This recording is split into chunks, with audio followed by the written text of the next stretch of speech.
aesthetic shoe cabinet for the Team Kahoy. So this is my honest review about this product. This is not sponsored guys. I bought this from my own pocket and ang in-order ko ay 2-door lang.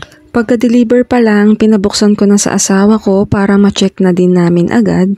Ito yung manual pero hindi rin namin naintindihan dahil it's written in Chinese words. So nag-base na lang yung asawa ko sa mga pictures and nakapack naman separately yung mga screws. Nakalagay ito sa isang plastic. Manipis lang yung plate pero solid wood yung ginamit nila. Bawat divider or plate may mga brace or frame sa bawat sulot. At yung mga frame na yon ay legit na bamboo yung ginamit nila. May mga kasama na rin itong Allen screw and screwdriver so hindi na kayo mahihirapang maghanap. And yes, it was very hard to assemble.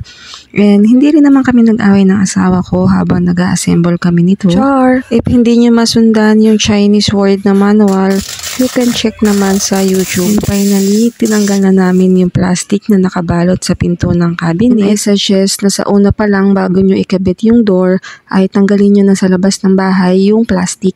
Dahil yung block na nakabalot sa plastic ay paint, so kumalat lang to sa tiles ng bahay namin. After ma-assemble ng asawa ko, ito na yung final look. And for preference, 17 pairs of shoes yung nailagay ko and 6 pairs of slippers. 2 adults and 2 kids lang kami sa bahay. And for me, worth it na yung 1,239.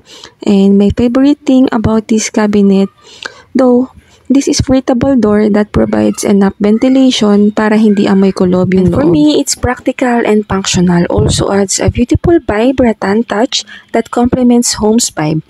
Kung gusto mo rin, ilalagay ko yung link sa comment section kung saan ko nabili.